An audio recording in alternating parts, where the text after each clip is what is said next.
In the year 610, high on the rocky slopes of Mount Hira outside Mecca, a 40-year-old Arab merchant named Muhammad ibn Abdallah enters a cave to meditate. What begins that night will change the course of history forever. A voice commands him, "Iqra!" Read. Recite. Terrified, trembling, he answers that he cannot read. The presence seizes him, squeezes him until he feels he will die, and releases him only when the first words of what will become the Quran burst from his lips.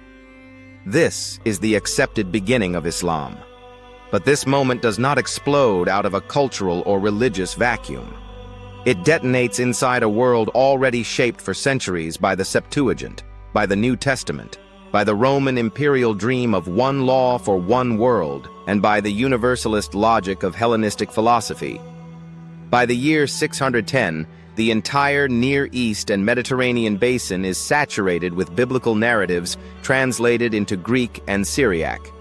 Merchants, monks, Jewish tribes, Nestorian and Monophysite Christians, and wandering storytellers have carried the tales of Adam, Noah, Abraham, Moses, David, Solomon, Mary, and Jesus deep into the Arabian Peninsula itself. The oasis towns of Mecca and Yathrib, later Medina, are not pagan islands in a biblical desert. They are crossroads where the echoes of the Septuagint and the New Testament have already been ringing for generations. The idea of one single creator God who speaks to prophets, who makes covenants, who judges the world at the end of time. This idea is no longer exotic in 610. It is the common intellectual property of the entire region. Greek philosophy has already supplied the categories: universal truth, universal history, universal law, a single human nature, a single cosmic order. The Roman Empire, even after its Western collapse, has left behind the dream of one empire, one peace, one truth for all nations. Into this already Hellenized, already scripturalized, already universalized world steps Muhammad. He does not invent monotheism. He does not invent the notion of a book sent down from heaven. He does not invent prophecy, angels, resurrection, or the day of judgment. He inherits all of them, and he inherits them in the precise form they received when the Hebrew Bible was translated into Greek in Alexandria, when the stories of Jesus were woven into a metaphysical system by Paul and the Church Fathers, when the Roman Imperial Church fixed a universal canon under Constantine and Justinian. Listen to the Quran, and you hear the same characters you met in the Septuagint and the Gospels.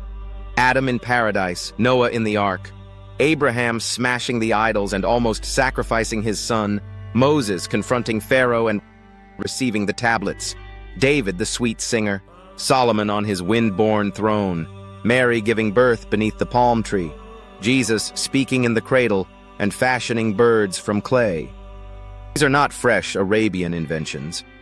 These are the same stories that Jewish and Christian communities in Arabia had been telling for centuries, stories already filtered through Greek vocabulary, Greek chronology, and Greek theological concerns.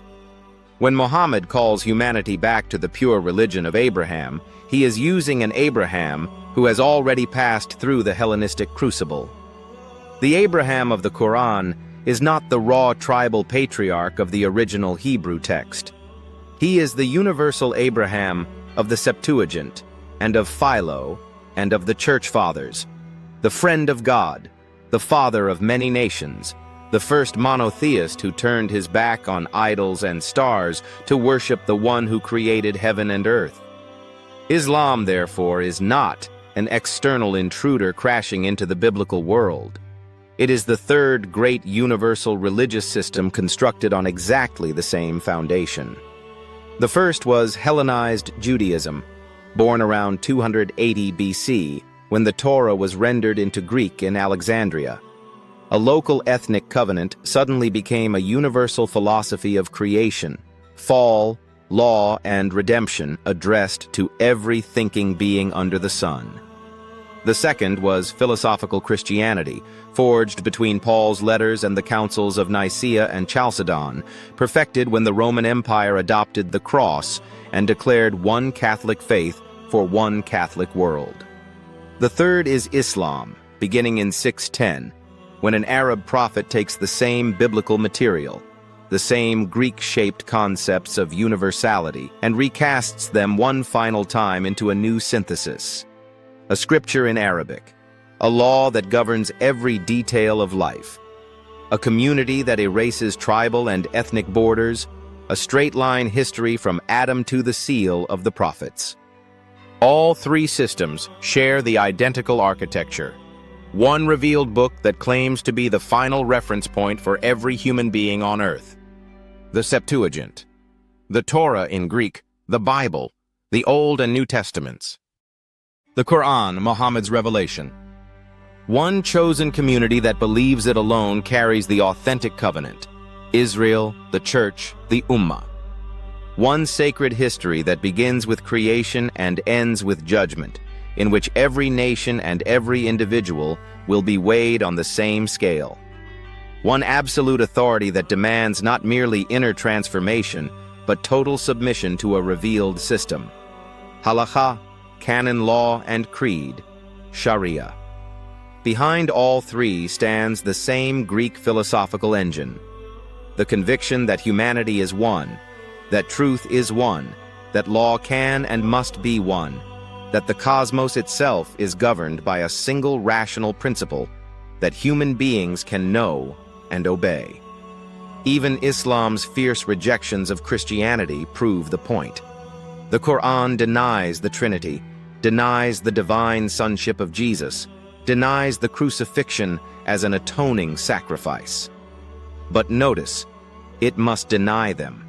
It cannot ignore them. It has to answer the Christ that the churches proclaimed, because that Christ had already become the central question of the entire religious landscape. Islam steps into the arena that the New Testament built and fights on the same ground, with the same weapons, scripture, doctrine, community, law. Later, under the Abbasid caliphs, the connection becomes explicit. Greek philosophical texts are translated into Arabic on a massive scale.